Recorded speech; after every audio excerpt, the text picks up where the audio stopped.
Шағанбек Қанжарбайұлы, атым. Шымкенттен келдім. Шымкент Кашмир жауапкершілігі шектеулі серіктестік директорымын.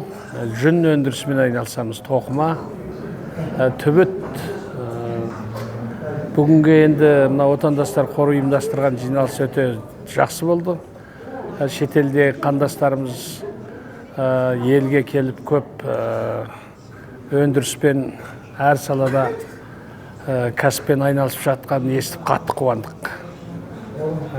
Шетелден келген қазақтар не істеді бұл жерге дегенде бүгінгі көріп мен өзім қуандым. Қыруар өндіріспен жақсы кәсіптермен айналысып жатыр екен. Қатты тебіреніп әсер алдық. Өте жақсы болды жиналыс. Осындай жиналысты үнемі орналастырып тұрса, пайдасы бар екенін сезіндік бүгін. Жақсы болды.